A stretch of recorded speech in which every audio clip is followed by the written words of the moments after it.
summer meetings, kind of preseason, and then kind of how he's really evolved? Yeah, you know, he started showing up a lot last spring, making plays. He's got real good acceleration. His work habits are very good. He's good hand and eye coordination. He was a basketball player in high school, and you know, he's not that tall, but he's very strong for his size. He changed directions very well. The play he made on the reverse the other day was obvious of the athletic ability of a guy of his size being able to change directions and make the play on that fast receiver that they had. But he's leading sacks for us. He's a guy that he could do a lot what Quentin's doing. He could play linebacker. He runs that well. So he's fun to watch. He comes to practice every day. He knows that you know, he can be a real good football player. He works at it very hard to make himself better. You mentioned fights. Anything you can tell us how? Oh, well, just a couple.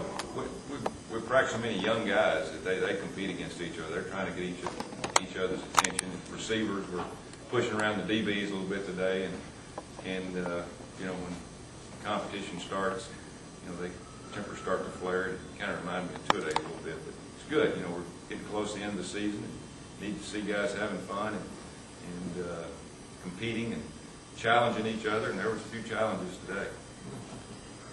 Seemed to be more of a concentrated effort to get Mario Fannin the ball on Saturday. Well, he needs to get in the game. The problem is, you know, when Brad came back, he did so well. It's hard to you only got one football. And Ben Tate's playing well too, and so those two have been really our 1-2 punch. But Mario needs to carry the ball more. He's a little fresher now. He was injured when Brad came back, and I think that's helped him get his legs up underneath him a little bit more. So Mario's he's a good football player. He just needs to continue to learn the offense. He's not there yet. Did you guys work on kickoff coverage today? Oh yeah, you know, they got a great kickoff return guy. He's returned a couple of touchdowns. You know, that's one area that I was talking about.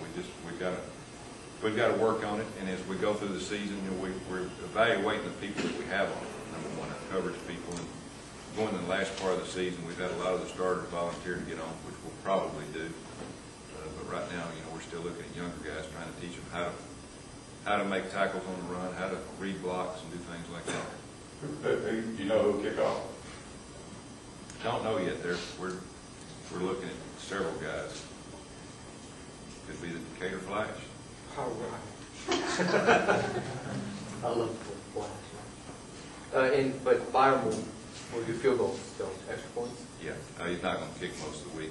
He's going to kick a little bit on Thursday, but you know, we'll kick him on Saturday. He won't kick off. Do y'all have a dinner plan at all for Cody as far as just giving him some time? We've had special points in the game, like last week. We wanted to get him into the first quarter. You know, we'll look at it and see how this game goes. We're looking at going in and playing all out with our first team guys, and if something happens good for us, you know, we'd like to get him in early. But and also certain down and distances. I think Cody does a good job of a couple plays that he runs that makes him very beneficial. But we'd like to get him in as much as we could this week, as we would a lot of people. But again, it's just comes down to how we play. Any other questions? Coach, you said last year you were going as a clown. What are you doing this time? I hadn't thought about it too much. There's a couple of things I'd probably bring up. You probably make the headline, so I'm not going to bring that up. I mean, controversy this